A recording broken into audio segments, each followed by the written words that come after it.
شوفي وشي اصفر زي من حبك. اصفر من حبي ولا من قله النوم؟ من حبك يا ام احمد. لا ده من قله النوم يا ام عمر. هات. شايفين؟ الله الله الله الله على اللبن الراي. قال من حبي نامي يما نامي. حطي سمنه يا ام. استني بقى ما احط لك سمنه من ده اهي اللي عليها الزبده البلدي. ايه رايك؟ بس كفايه كفايه عشان ما ينعمش زياده عن اللزوم. هيتكسر اي اديها يا ام عمر. زيت في لجانك كما زدت في فدانك. مين؟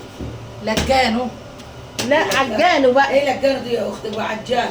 وانا مالي؟ عمري ما سمعت الكلمه دي اصلا. انا امي كانت بتقول كده، زيت في لجانك كما زدت في فدانك.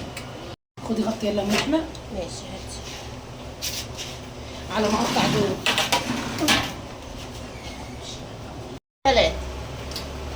شفتي يلا يا ام احمد الفرن فاضي. حاضر اهو. ثانية واحدة. انجز يا واد. ريحة الرقاق عليا النعمة طالع منها اللبن الرايب. ما شاء الله لبن رايب وسمنه بلدي رقاق فلاحي يا بنت البلدي يوكا. لا تسلم ايدك يا ام عمر. تسلمي. بس هاتي واحدة. حاضر خد ما قدامك اهو. بس ما هو انا ليا 3 ايدين يا اختي. معلش هنخلص ونفطر بقى برضه، ما هو لازم ايه يمر علينا.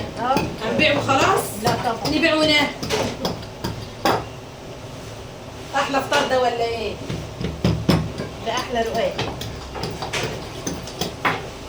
خدي يا ام احمد وزني لها كيلو على الميزان. كيلو؟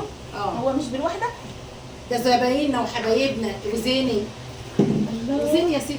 بصوا النعمة شكله جميل وريحته يتاكل حاف. هو حقيقي بيتاكل حاف والله. طعمه صباح جميل. الفل.